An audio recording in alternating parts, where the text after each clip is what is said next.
Welcome, fans of liberty. My name is Dan Fishman. You are tuned into the Liberty Lunch Power Hour, brought to you by the people for liberty. I have a special guest, a person who needs no introduction, so I'm only going to take about 20 seconds. Larry Sharpe was the 2016 candidate for vice president, 2018 candidate for governor. He is the founder of The Sharpe Way, which is one of the broadcasts that I watch on a regular basis, and we're going to talk about where all those things are located, how you get to them, and stuff like that. But without further ado, let me bring in my guest, Larry Sharpe. How are you, sir? Happy to be here. I'm doing pretty well. It is a mild winter down here in Maryland. You're in Queens right now, right? Manhattan. I am Queens, New York. Absolutely. Yes, indeed. Outstanding. Well, I think we're going to be talking about your representative later on in the show. I did not vote for her. That's probably a good decision. So just a brief background for people who aren't familiar with libertarian politics or getting into the liberty movement. Can you give me the Larry Sharpe story in 1 minute? Absolutely. Larry Sharpe, I am a guy born and raised in New York City and sometime on Long Island. Marine, as you can probably see from the photo above you. Absolutely. I was politically homeless for many years. Heard Gary Johnson speak in 2012. Resonated with me as an entrepreneur. It's what I am now. I've been a consultant for about 17 years now, doing things like teaching at Columbia, Yale, Baruch, and being an executive for a temporary executive to fix large organizations. And then I ran for office because I want to change New York. I don't want to leave my city. And what happens in New York will eventually come to your town. So I'm trying to fight here on the front lines. The real front lines is New York. Well, so you say what happens in New York comes to your hometown. That actually was your last show, which I really enjoyed. Let's go into that a little bit more. Why is New York such a good precursor for what's going to happen in the rest of the country? Because New York City is the largest city in the country. Not just that, 1/3 of residents of New York City are not were born in the country. Another 1/3 aren't born in New York City. So people come from all over the world and all over the country to New York City. That's what they do. So you get a real good crossroads of all what's happening in New York. Not just that. New York State is where people always try to push things where government control the most. California often is right there with us, but heavily in New York. We fight back and forth here or there. But Cato actually ranked New York the least free for 2 years running. Take that, California. So we are the least free state in the union. So as you see New York State begin to fight, you'll see the rest begin right behind that, right? You see our governor, Cuomo, decide that he's going to do lockdowns and the rest of the country follows. The lawsuits against him, if those succeed, then he wins. If those fail, that becomes the border, right? Where as far as he can push. Right. And I say it happened to our country, right? My state now has been run by one party realistically at least the last 10 years. Kind of for the last 20, but really for the last 10. Right. And when that happens, the legislature has no power. The courts have virtually no power. The dictator has all the power. We've just made that happen now in America, right? Now America is now run the same way. And so that leads us, so we're going to have a lot of lively conversations, but one of the first things I want to talk about is this split. So I was talking to a friend from Missouri.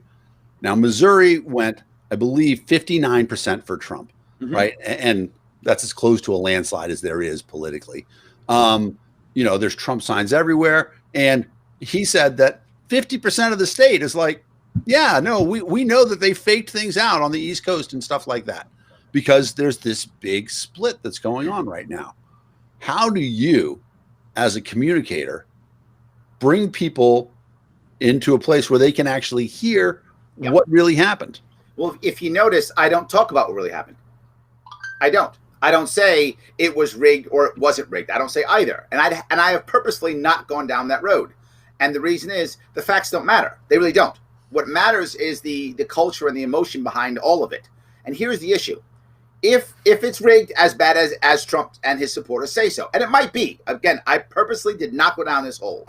If it is, then it was also rigged 4 years ago. It was rigged in 2016. And after that election, Trump literally said his words, yes, it's rigged, but I won, so I don't care, which is fine. I'm not against that. But he also knew that coming into this 4 years. He knew that, yes, there are different circumstances like the lockdown and mail-in voting. Absolutely true. But we all know that we could have had a clear and effective and trustworthy system when it came into mail-in balloting if we wanted to, if we started this 9 months ago. We didn't. We just said, well, let's just be mad at each other and fight each other. That's what we did instead. Even though the system has changed, the people are the same people from 2016. And if Trump had won this election, would he have said, oh, you know what, redo the election because it was rigged? No, he would have accepted the win. Right. And if he accepts the win, then he has to accept the loss. So if it's actually true that it's that rigged, what Trump and his supporters should be doing right now is fixing it. I'm behind them. Go out there and fix it, and I will be behind them. I swear to you, I say it right here live. If they find it, I will trumpet it from the top of my lungs at every show I do, and I will say how they were right. I will absolutely do it. And if they're wrong, and it's not true, and it isn't that rigged, then it's irrelevant. So either way, it doesn't matter whether it was rigged or not. It's either the same rigged system it was from 4 years ago, in which case fix it, or it's not. Either way, it doesn't matter. You're talking about a concept that I worry sometimes has been lost, which is recognizing that there's something special about this country. I don't want to say country before everything, but our devotion to the idea of what this country represents, right? Where there's no more kings, no more princes, no more peasants, just citizens, all of us. I don't want to say citizens united because that's a trigger phrase, but citizens working together with this equanimity of purpose that is making the country great. I don't want to say make America again, great again, making the country, the system, the seeds of American democracy great. Now, you're a guy, right? As a Marine, you actually take an oath to this effect. And so does every executive in this nation. And so where have so many people lost their way that party is now first, right? Because you see, it used to be that Americans would say, you know what, I may not agree with your right, with what you have to say, but I will defend to the death your right to say it. I cannot imagine Nancy Pelosi saying that. I cannot imagine Lindsey Graham saying that. Where did we lose our way that we're not that interested anymore in that? Well, the issue is, remember, when your opponent is evil, when your opponent is Satan himself, you don't care. The rules don't apply when they have controlled the game. So when you spend literally decades saying the other guy is evil, why would I play a fair game with him? He's evil. It doesn't matter, right? Well, what happens now is, even if you said, my guy is evil or my guy is bad, you'd say, yeah, but he's my guy. And he's fighting the other guy who's worse. So I'll take my guy over the other guy, even though my guy's bad. Well, your guy killed a guy. I know, but your guy killed 3 guys. See? So my guy's way better, and therefore I love him and I hate you. And that's where we are right now. Which is crazy. And that you talk about this sort of whataboutism that's going on right now. All the time. That is, do you think that it's deliberate? That of course. Let's elaborate on that, because I know a lot of people. It becomes a whole lot easier as a leader if I have an enemy, because then I don't have to be good, right? If you're look at it. How did Biden run last year, right? His entire run was, I'm not Trump. That was his run. I'm not, and it worked, right? Yep. I'm not Trump. And sadly, for us, not that I care if Biden or Trump is president. I didn't want either to be president. But the point is, it did work for him. It's sadly that's the kind of thing that works. And that happened across the border. You find a lot of people who are terrible at what they do, but just go, I'm not the other. Even in the primary, he used that because he said, I'm the only one who can guarantee that Trump doesn't get reelected. Yes. Right? If you're Pete, if you're Elizabeth Warren, if you're, any of the other people running, you're ruining the country because we have an enemy and you guys need to unite behind me. Yes. That's why they call it a war. Oh, everything's a war. Everything's a war. Because if it's a war, we can do horrible things because it's a war. So let's just do horrible things and worry about the cost later. So let me suggest a quote from Barack Obama that actually makes a lot of sense. We're not supposed to be red states or blue states. We're supposed to be United States. That rings a real bell with me right now. But we're not really red states and blue states. And that's the fallacy. We're not. What we are is urban versus rural. Upstate New York, the rural areas of New York are as red as Kentucky. They're as red as Kentucky, right? The cities of Kentucky, they're as blue as, DC, right? I mean, that's how it actually works. We're not state against state. We're Balkanized. We are city versus rural. For those of you who don't know the history of the Balkans, why they call it that, the Balkans, for those of you who don't know, is the southern part of Europe that is near Greece, Romania, Bulgaria, the former Republic of Yugoslavia. When the Ottoman Turks came in and conquered that area, they took over the cities. Of course they did. And the Muslims there were very savvy in how they would convert people. They didn't convert by the sword. Something they did. They converted other ways, economic and social. They say, oh, you want to be a businessman? Great. You need to be a Muslim. Oh, you want that tax break? Oh, you need to be a Muslim. They would do that. So people who moved to cities wind up becoming Muslim because it made sense to do so. So they converted. And then the children became actual Muslims, where the adults might have just converted for financial or social reasons. And then all of a sudden you've got a bunch of Muslims in most of the cities, and outside they're not. They're Orthodox Christians. And now when Yugoslavia explodes, it becomes city versus rural. We have the same situation here. It's left versus right. The cities, I've been saying this for a decade, and no one's been listening to me. The country has been moving left since the last crash, 2009 or so, when that happened, because there's been no real recovery outside of cities. In the past 10 years, 80% of all new jobs have come out of 20 U.S. cities. With that happening, all people are moving to cities. When you move to cities, you become more left. Why? You live on top of each other. They have different cultures, different languages, different backgrounds, different ethnic backgrounds. You scream for a referee. Who's that referee? Government. So you beg for more government. You become more left. That's how it works. It's the biggest reason. There are many reasons. That's the biggest reason. Now, with COVID, though, COVID is pushing people out of cities. New York City is being devastated by COVID, and all the large cities will be. They're never going to be back to their same heights ever. They'll still come back, but never to the same level. And as that happens, people move out to the suburbs, move out to the rural areas. With that happening, you should see the country kind of the pendulum coming back. I can't hear you, Dan. That leads us to an interesting point of, and you see this a lot in sort of states that had been solid red states as people get driven out of the city. So where I lived for a long time in Boston, Massachusetts is exporting liberals into New Hampshire. And New Hampshire, which had been a solid red state, is becoming more blue. Where I live now in Maryland, Washington, D.C., and I mean, D.C. is actually, it's, somebody explained this to me the other day. They're like, New York City and Boston, they can at least build more buildings, bigger, taller buildings to fit more people in there. D.C. has a height limitation. So they're getting to the cap, the maximum number of people they could possibly have. And so Maryland, which had been a pretty red state, is now becoming bluer and bluer and bluer. And counties like my county, where I live in Charles County, you're seeing that same thing of people moving out. And that's where people, I think, probably are feeling the most infringed upon, because they're like, I went to this place to get away from all these things, and now it's chasing me. The Democrats are chasing me. What do I do, Larry? What do I do about the Democrats who are chasing me? No, it's a valid point. And the issue is you have to realize something, right? Look at how many people rushed to Trump, or how many people hated Trump. If Trump is that much of a godsend or that evil, why isn't everyone reacting, right? So if Trump is as evil as everyone says all the left says, he's the evilest guy in the world. If that's true, why are so many people on the right still behind him? Think about how bad and alienating you have to be on the left for all those people to run to the right, right? Now, if Trump is a savior, if he is the greatest guy in the world, why are people on the left? Think how mean you have to be on the right to get all those people on the left to not support you. The issue is we're being mean to each other. That's the reason. Yeah, you make a great point of it, and nobody wants to acknowledge that either. Because when I would tell friends in 2008, I'm like, look, Democrats or Republicans, you're mad about Obama getting elected. You made Obama get elected by everything that happened in the last 8 years. Correct.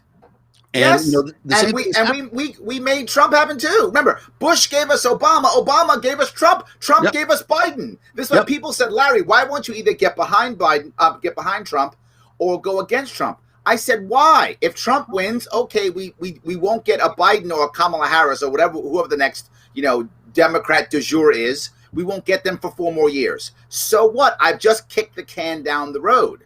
So if Trump doesn't get elected, then I got Biden 4 years earlier. So I'm going to get the next whatever Trump iteration. I get that guy in 8 years now anyway. The cycle keeps going. The only way we break this is by having a third party. And I got to be clear why a third party is so important. Most libertarians would say you got to have a third party libertarian because liberty, liberty, liberty. The average American doesn't care about liberty at all, but doesn't.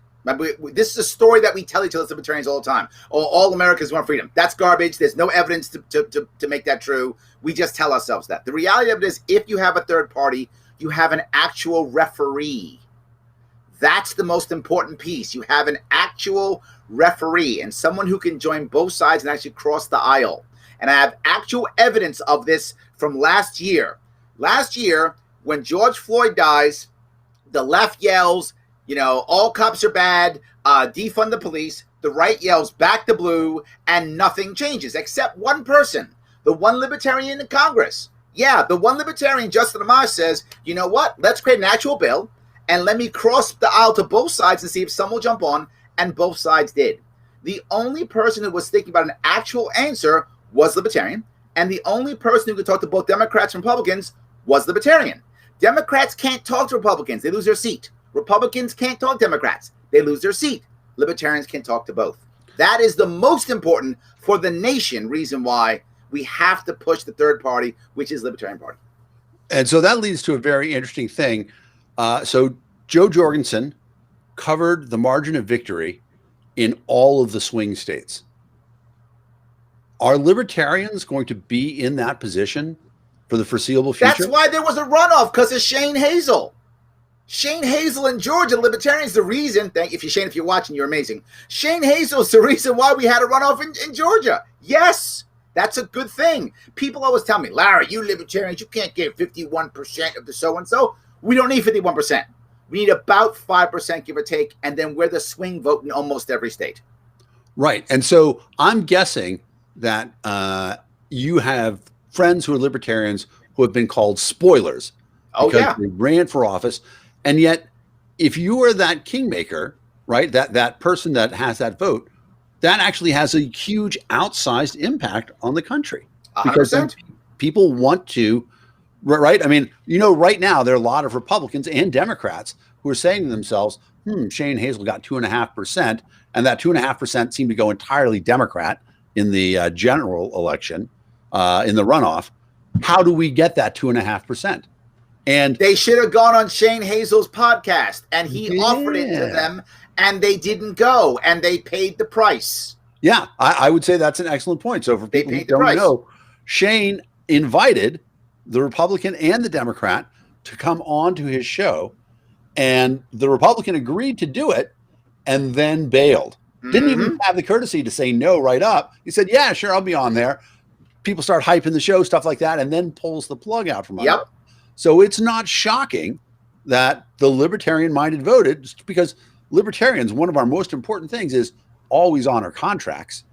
So here's a guy who said, oh, yeah, I'll be there, and then said, oh, no, I'm backing out on my word. So how could people be expected to vote for somebody like that? So I agree with you 100%. I think that we are going to see a much bigger influence of libertarians when they run for office being that deciding factor as to who gets elected. Now, when I ran last year, when I crossed my state last year, again, trying to gin up votes in New York State, the thing that I told everybody, and I said it, I did 62 events in 6 weeks. I crossed the entire state, did all my counties in my state again, trying to gin up votes to the best of my ability. The thing I told everybody was, it doesn't matter who wins in November, because no matter what, there is going to be sporadic violence. And you see it now already, right? Right. Whoever loses, there's going to be sporadic violence. If Trump had won, the Democrats would be on the streets, burning stuff down. Doesn't matter, that was going to happen either way. So my point was, we have three options when this happens because we're so divided. They will do one of three things. One, they will resort to sporadic violence. Two, they will check out. How many people I've seen say, GOP is dead, I'm never voting Republican again? These people aren't going to vote Democrat all of a sudden. They're checking out, right? They're just checking out, like, I'm done. Or third, they can come to us. And the way they come to us is by us having enough infrastructure to absorb them. That's number one. But number two, not being mad at them for not being libertarian enough when they come to us. I say all the time, I'm a recruiter. I bring lots of people to our movement, and they don't come to you, libertarians. Recruits don't go to boot camp Marines. They Right. go to recruits, and then a boot camp makes them Marines, but they don't go there Marines. Well, I'm bringing people to you who aren't, good libertarians. Making fun, they're not. They're just, I'm mad at my party. Is there something else? It's our job to absorb them. Right. And too many people want to be that drill sergeant that's going to wash people out by saying, let me see, get down and give me 50 libertarian push-ups right now. Right, exactly. Yes. But I'm saying we have to absorb them, and we're not, right? We're too afraid that, then they'll come in. I remember saying there were a lot of people who were 100% sure that their guy was going to win. Like, there's no way Trump's going to win. Or, oh, my God, Trump's going to landslide. I heard that from both sides. And then people would say, well, if Trump wins, do we really want the left people to come to us if they're upset? I'm like, yes. And then we say, well, if Trump loses, we want the right people to come to us if they're upset. Yes. Yep. Yes. The way I like to describe it is that we are the party of permanent opposition. And we have, to make sort of a military analogy, we have an entrenched position. We have dug out foxholes. We are in them. And whenever a new president gets elected, the opposite party comes and they see these entrenched positions and they jump in them. They find libertarians there. Yes. Like, oh, you guys. Yes. Like, hey. We've been in the woods and the mountains for years, right? We've already got this area dug out, right? Yes. Yeah. Absolutely. 100%. So in that vein, as we try to be more welcoming, we have two enormous issues in front of the country, right? I mean, obviously, COVID is the biggest issue. And I think, I think I saw King Cuomo himself say that we've got to find a way to reopen New York. Yes, he did. My Lord and Master, His Majesty King Andrew Cuomo II, all hail a king. Yep. He literally said, if we don't open up, there'll be nothing left to open. His words. Correct me if I'm wrong. Didn't the king name a bridge after himself during after your his election? father? Who happens to have the same name? That's why he is Cuomo II. I see. See, he named it after his father, first of his name, first of the line, Cuomo I. Interesting. Yes, and Cuomo will stay on for many years because we have no term limits in New York State. So he'll stay on for many years until his daughters are ready, and he will then coronate the third of the name. I'm assuming he's going to name his daughter Andrew as well, because you can't beat the advertising for your name recognition when every traffic report every day. Yes. The Cuomo Bridge backed up. Absolutely. Yes, 100%. It's brilliant. Look, I hate it, but I got to give him props. It's brilliant. I mean, it's horrible, but it's brilliant. Yeah. So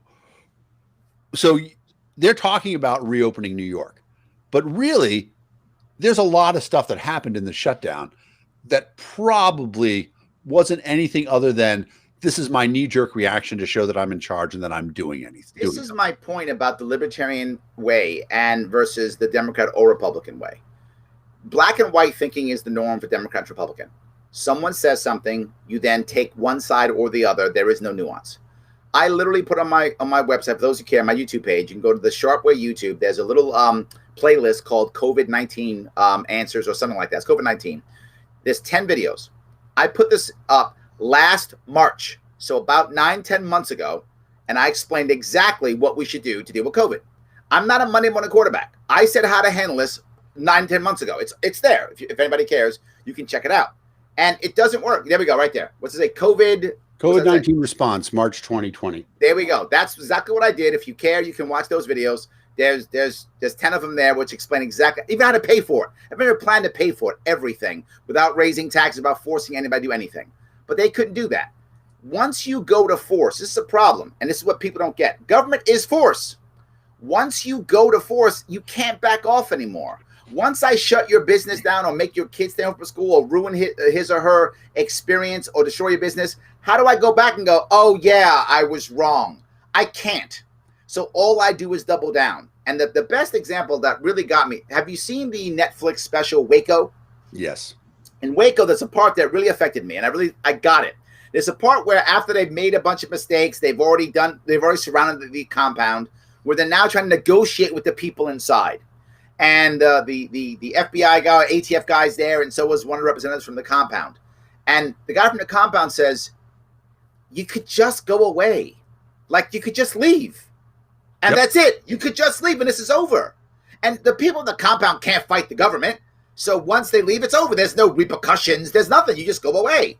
Right. And that was so foreign to the ATF guy. It was as if he said, blah, blah, blah, blah. Like he couldn't even imagine that concept. Why? Right. Because you've already initiated force. Yeah. Once you initiate force, there's no going back. And that's why New York State, when they were worried about masks, my response was this: how about instead you just tell the truth? And imagine if this had happened. COVID hits in March, and the governor goes out and says, and if I was governor, that's what I would have said, guys, I'm actually not sure about this yet. We think that masks will make things better, but we're not 100% sure. So here's what I'm going to do. I'm going to actually put on a government website, the news, what the CDC and FDA think are the right answers and what we think are the right answers to support this. But again, we're not 100% sure we believe it. But I'm going to leave also space for other academics to come on and put what they think is the right answer.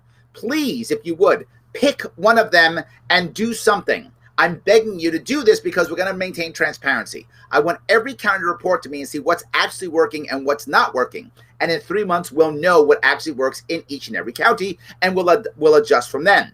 Right now, the power that I do have, because this is what I think will work, is to deal with myself personally and state employees. So I myself am going to wear a mask, and I'm going to order that all state employees, when they are facing the public, must wear a mask. That's what I'm going to mandate, because that's what I can mandate as governor. The rest of you, do what you feel is best. Let's get through this. Help me to fix this. Yeah, I think that, there's another, and I agree with you, that would have been a great way to do it. One of the things that I'd seen suggested, another libertarian implementation, would be to say, look, we don't know whether or not a mask is going to make you safer, but I can prove for a fact that you cannot spit as far with a mask covering your face. Yes. Right?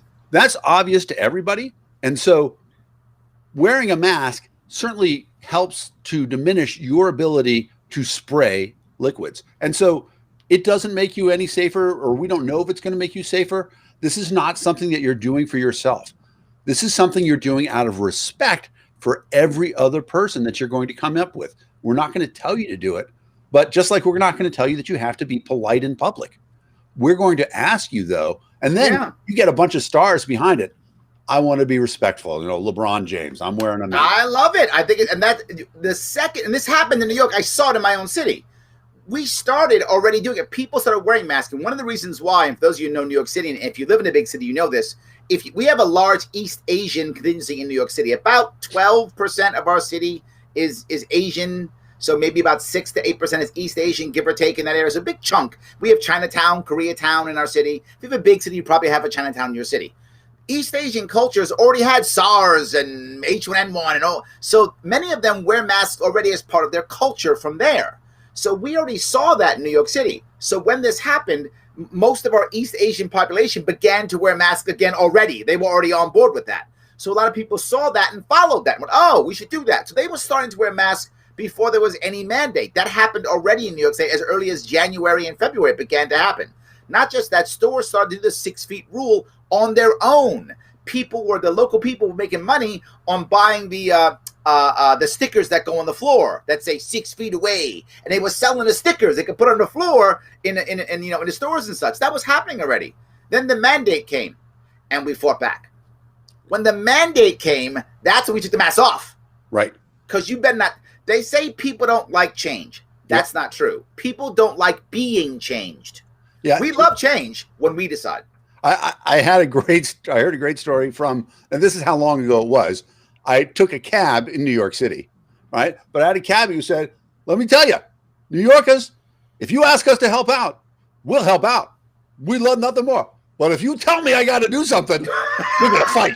That's exactly right. Yes. And the weird part is that's human nature, and our government doesn't understand human nature or doesn't care.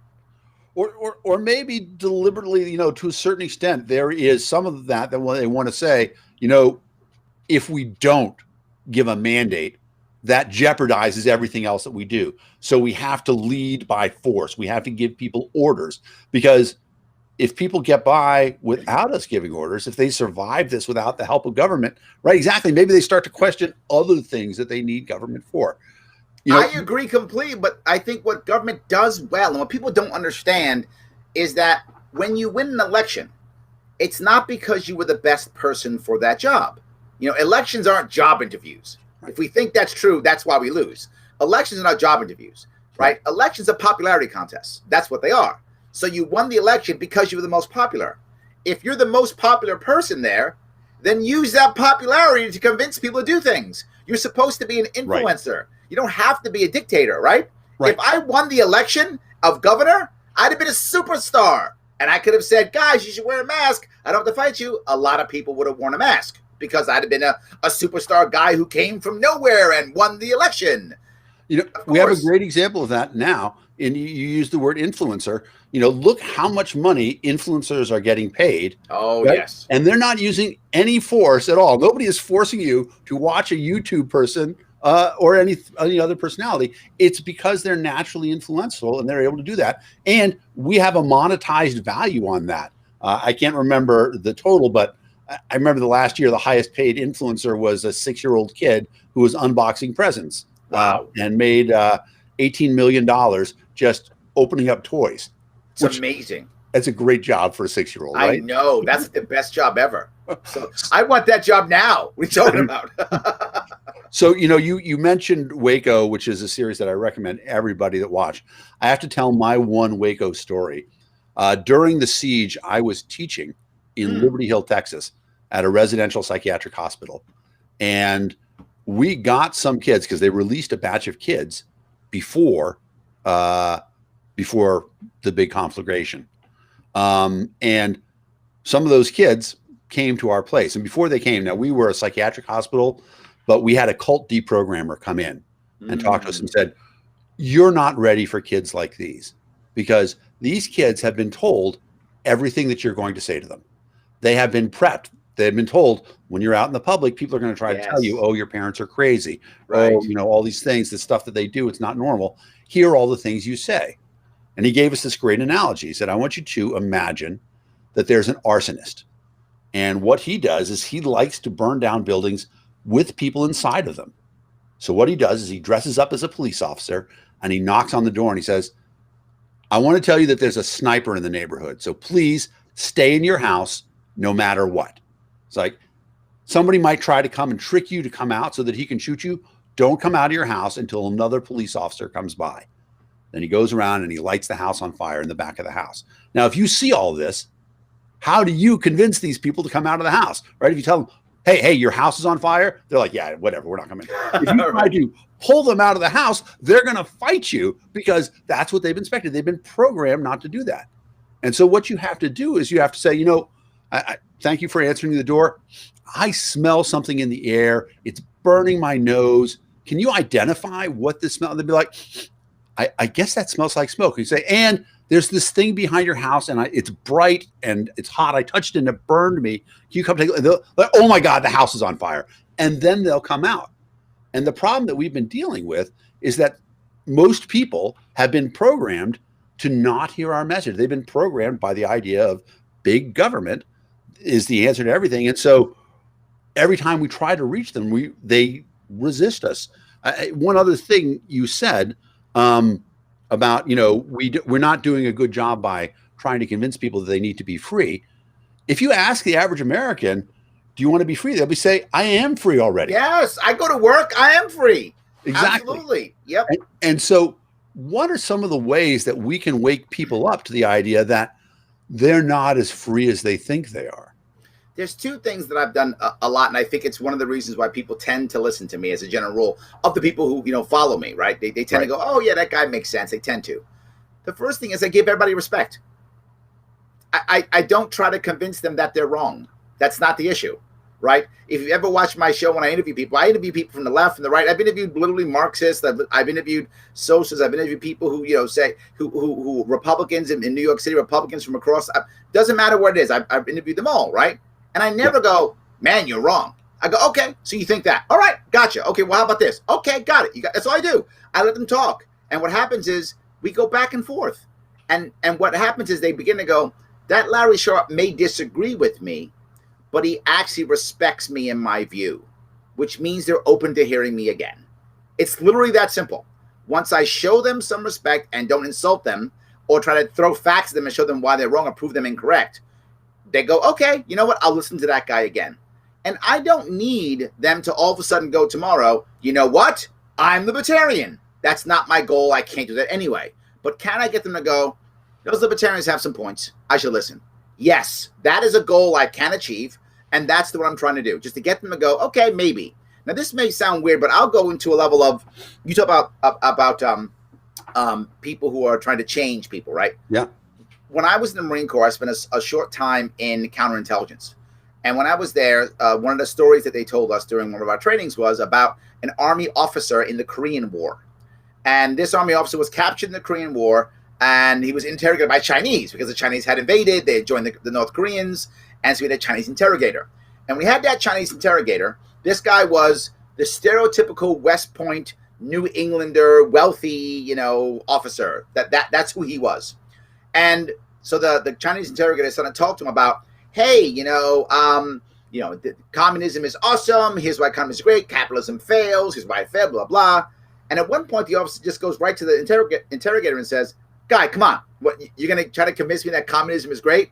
When this war is over, I'm heading back to my rich, family, my awesome house in New England.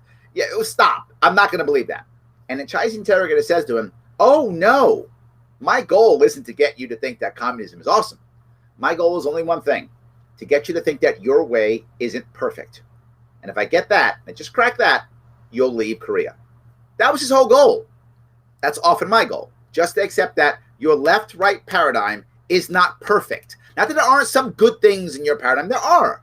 It's not perfect, and you can listen to us. That's the number one thing. It's funny you say that, because I quote you all the time, and I hate to quote you to yourself. Please. But one of my favorite things that you've ever said is that if you want to be a Republican, be as Republican as you want. If you want to be a Democrat, be as Democrat as you want. Just don't make anybody else live under your rules. And yes, I've actually thrown a little addendum onto that. We are close to, I think that there's no argument. Americans are actually the most religiously tolerant country in the world, right? And New York's a great example of this, right? You have Catholics, Sikhs, Muslims, Jews, Hindu, Buddhist. And when we fight this state, we join. Yeah. We even join. It's not like we're tolerant daily. Yep. But when we fight the state, we literally unite. Like Jews and Catholics and Muslims will get together to push the government out of religion. Exactly. And how do we have this system where we have complete tolerance, and yet you say, okay, you know what? Let's have an election for what's the most popular religion in New York City. Catholics are probably going to win.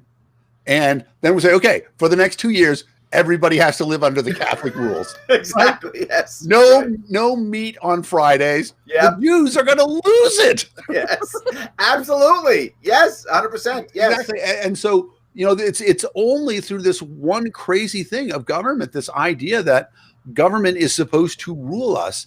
And that's so contrary to the unique thing that came out of the American Revolution, what the founders put for us, that we are meant to be a country of the people, by the people, and for the people. And one of the things that I worry about, and you hit the nail on the head when you talked about the fact that, between Trump and Biden, maybe there's an index card of difference. They're going in different directions, but they both want to rule. Mm-hmm. I'm worried that people are going to say, they're going to be so happy that Trump's gone that they're going to say, okay, whatever Biden does, yes, we're going to say, okay, thank you. Yes, that is my. Someone on my show said, "But Larry, if you want normalcy, Biden's the best guy to go back to normalcy." And I was like, "Yeah, you're right. I just don't want to go back to the old ways." But you're correct, right? If I want to go back to the old ways of government dictating everything, and that's Biden's the best guy for that. I just don't want that. But to your point, I think people have been so afraid of the other that they will take anything, right? We've been battered and beaten so much. Fine. Is this a better king than the last one? Fine, we'll take this king. He's better than the other one. And I really think we're going to that point. And one of the reasons why that's happening is as government encroaches, community begins to just deteriorate, right? So people do need help. People do need services. People do need support. Of course they do. But community can do it way better. And that's a fact. If you look at any nonprofit in community areas, they always do a better job. Hands down, a better job for less money, more effective. And that's a guarantee. But as governments jump in to take care of everything, communities have to fall back, because government is always two things. It is a monopoly and a jobs program. So when it comes in, it takes over a monopoly and it becomes a jobs program. So the community begins to fall. And now you've had, in certain communities, 40, 50, 60 years of government doing everything for the community. The community no longer has the institutional knowledge to do it on their own. They physically can't. They don't have that knowledge. An example I'll give you is homeschooling. As the schools began to collapse, now all of a sudden, the mom or dad who were homeschoolers, they weren't so crazy all of a sudden. It was like, how do you do this homeschooling thing? But imagine if the community already knew how to educate its own kids, because there were many homeschoolers or small private schools and such. When this happened, it would have been easy for the community to absorb everything. But it was really, and still is hard. You have a lot of families really struggling because of schools being closed. Why? Because government acts as educator, but also acts as something else. Daycare for the entire day. So now there's no daycare to back this up. There's no aunt or uncle or grandma or whomever who would take the kids now during the day, because that's been government's job literally for 40 or 50 or 60 years. That institutional knowledge and culture isn't in many communities anymore, and they struggle. That is put so brilliantly. I've never heard it said better. It's 100% right. I was supposed to do station identification halfway through. We're 2/3 away, but so I'm Dan Fishman. We're on the Liberty Lunch Power Hour, brought to you by People for Liberty. Our special guest is Larry Sharpe, founder of the Sharpe Way. Please check out Larry's broadcasts. You can search for the Sharpe Way anywhere. It's on YouTube. That's my preferred way, because I can put it up on the big screen from my smart TV, but it's also on Twitter. He's on Facebook. Any place you want to, you can find Larry's stuff. And he's dropping knowledge bombs like this left and right. So get there, get educated. Going back to this idea of the fact that we are losing the institutional knowledge, that our country is changed because there is no longer an expectation that we're supposed to care for each other, right? Because that's the way it used to be, right? We used to have, the thing that binds us together is this incredible human experience, right? That we all share, that our lives are filled with joy and heartbreak and grief. And, COVID is a great example of that. In many ways, COVID bound us together because we all had to deal with this terrible situation. And nobody's happy about COVID. My governor is really happy about COVID. Oh, my cats are thrilled about COVID. We're home all the time, everything like that. But most people are very unhappy, and we're commiserating together. They say misery loves company, and that's great. That's what we want. We want people to be bound together by common experiences. Yes, but there's a difference, right? And the example I'll give you is, look at the bond between combat veterans, right? That bond between combat veterans is something that lasts forever, right? Many veterans have a bond, but if you've been in combat with another veteran, particularly if you were together in combat, even if you were both just combat veterans but not together, there's that bond. But if you were actually in combat together, that bond is unbreakable. Literally, it's unbreakable. You would literally go to jail for that person. You would kill someone literally for that person. The bond is so tight. Why? Because it's two people not only sacrificing, but then solving the problem together, advancing together to defeat the enemy or the problem. COVID was the opportunity to grow community, particularly outside of cities, particularly in cities too, but particularly outside of cities, to bring people together, not just to commiserate, but also to find solutions. The best leaders don't say this, which is what all our leaders do. You guys go home, I got this. The experts have this. I've got this. Go in your house and stay there and shop on Amazon and make Bezos richer. Do that, and I got this covered, right? Keep the elites doing well. We got it covered.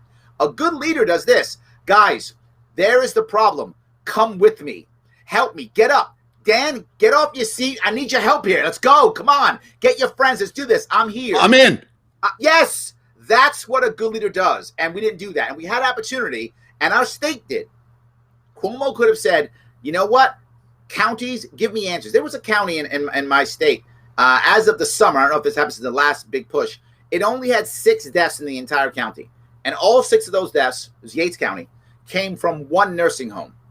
Yet we locked everything down. Wow. That county didn't need that. Maybe Manhattan needed that. Maybe Brooklyn needed that. Maybe it did. Yates County didn't need that. Yet all of a sudden everyone's wearing a mask and the world's ending. Not Yates County, it wasn't. I don't know what's happened recently. That may have changed. But as of the prior to the election, that's what was happening. We had a chance to figure out what was going to work and what wouldn't work in each county. And I'll use New York again because New York is this country. We have a county, out of these two counties, we have a county in New York, Hamilton, that has 5,000 people in the entire county. Actually, about 4,500. The entire county. Brooklyn has 2.2 million. Massive diversity. Why in the world would you want the same rules in Hamilton County as Brooklyn? Yep.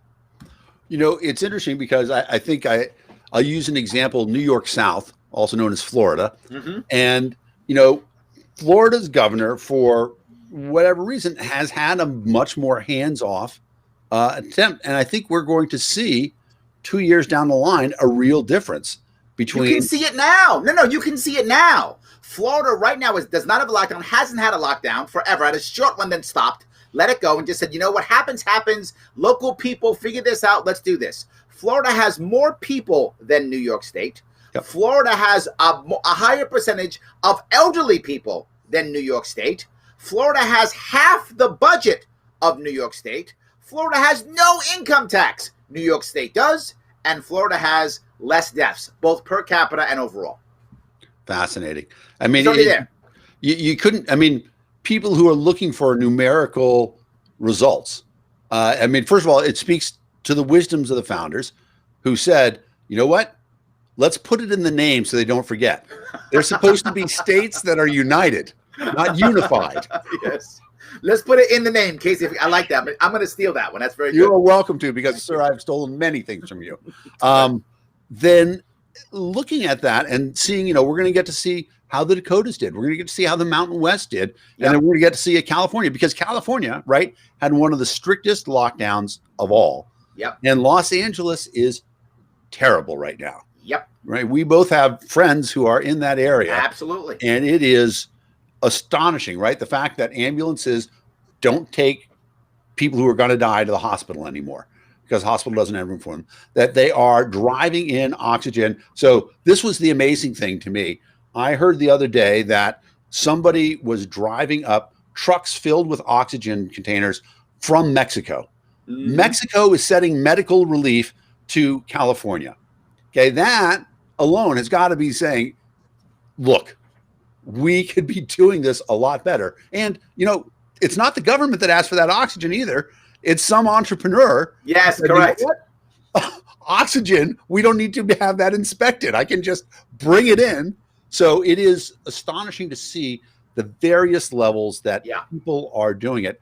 And now here's another thing that, you know, this is one of the things that people talk all the time about, the idea of American exceptionalism. Mm-hmm. And I always say, you know what? I don't think that Americans are exceptional. I think that what's exceptional is that there is more opportunity here.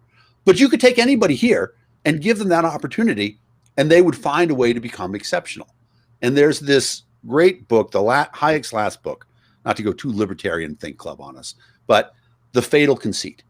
And in it, he says, look at this amazing world that we live in, right? We put a man on the moon. Well, most people will say that we put a man on the moon.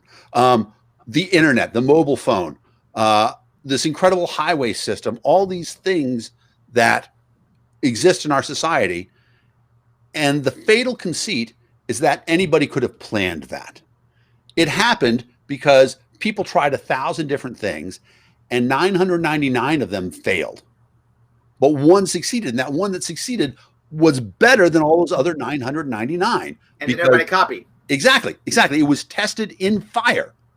And I worry that our reaction to COVID, we could do that. We could have this exceptional response if we were willing to let all these failures happen.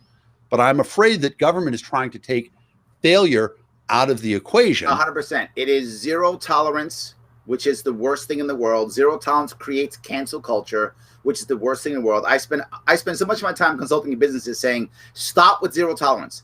Zero tolerance always. And this is I rarely do 100% rule. This is a 100% rule. Every single time, zero tolerance makes things worse. It's not even neutral.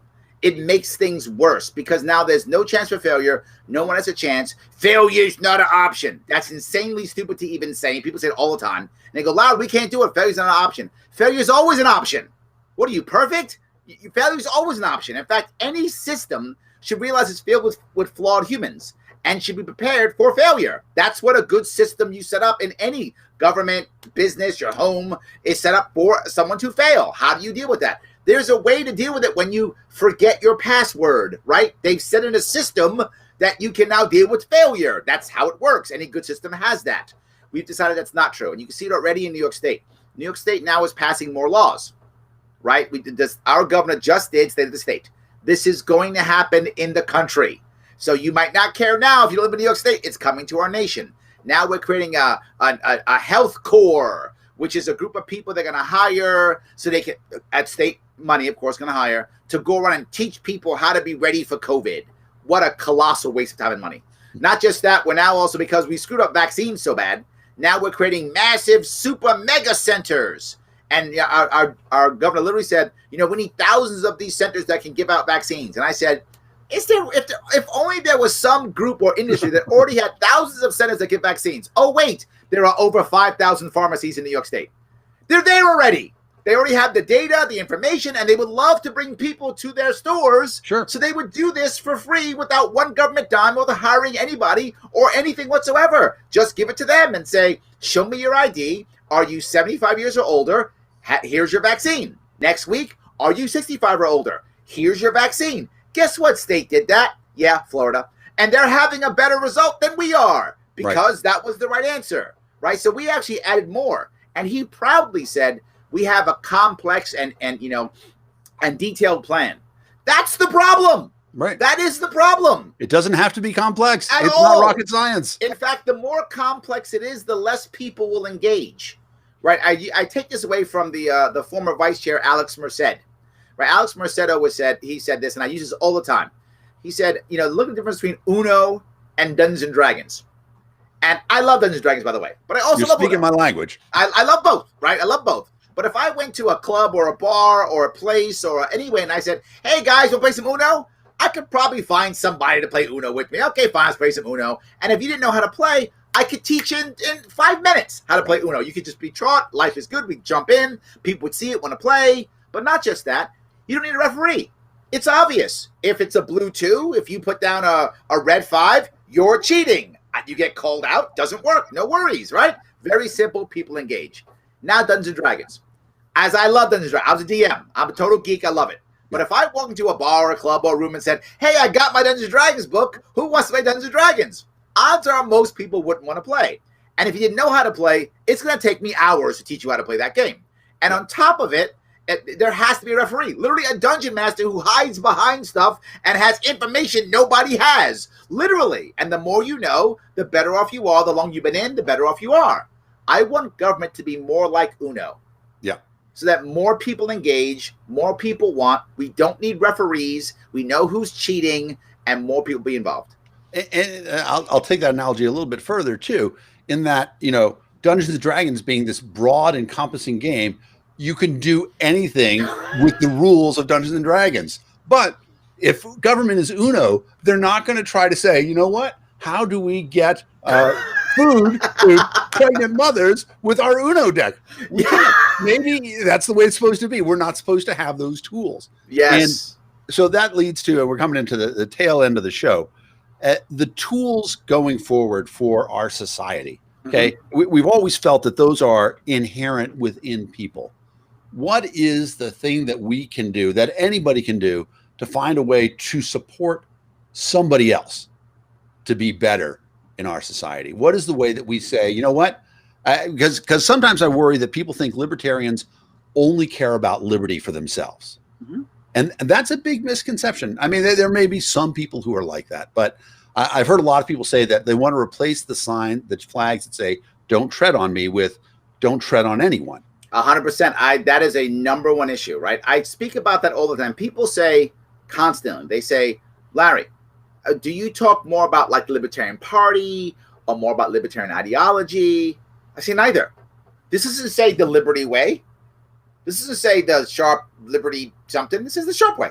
Right. Right? And this is liberty. If I go, can you see it? It says the way to respect. You can't probably see that, but that's okay. Hold on. And the way to respect. That's what it says. Yep. Right? The way to respect. I talk about finding solutions for people's problems. I talk about finding answers. I don't talk about whether it's a libertarian answer or not. It is every time.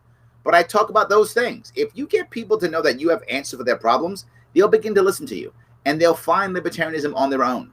And that's what I'm looking for. I'm not trying to convince people to be libertarians. I mean, I am, but not directly. I'm trying to get them to understand that there are other ways of doing things besides the government way, besides force. There are other ways. And many of them find their way on their own. And that's really what I want. I think most people who find libertarianism find it on their own. So I try to get them to. So the number one thing is give solutions. But the number two thing is don't talk about process or the evils of government.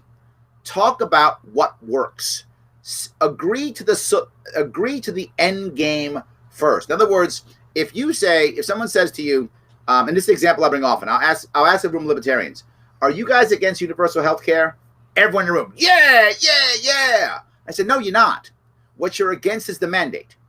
If I had a way of covering everybody universally without a mandate, would you be against it? Well, no, thank you. You've just fallen into the narrative, right? I'm not against universal health care. I'm against a mandate. I'm not against vaccines. I'm against the mandate. I'm not against most things. I just don't want a mandate. Just don't force it, right? That's the only issue I'm saying. Just don't force it. That's all. If you want to opt out of universal health care, you should be able to. And the Amish can if they want to, because they've created their own world of how they support each other. And I'm okay with that too. So we talk about, instead of saying, are you against universal health care? Instead start saying things like, wouldn't you want a way that everyone could have great health care? Yeah, I would. Now let's talk how to get there. And that is fantastic. So we're coming up to the end of the show. I want to plug again the Sharpe Way, the YouTube channel, also on Twitter, also on Facebook. Anything you go to, Larry's dropping knowledge bombs like this all the time. Anything else you want to talk about, Larry? Anything you want to push? No, I'm good, guys. I'm every day, 7 p.m. Eastern. I'll be on hooping and hollering about cool stuff, I hope. That's awesome. Well, I want to thank you. My name's Dan Fishman. I've been invited to be guest host for People for Liberty. And this is another episode of the Liberty Lunch Power Hour. And our special guest was Larry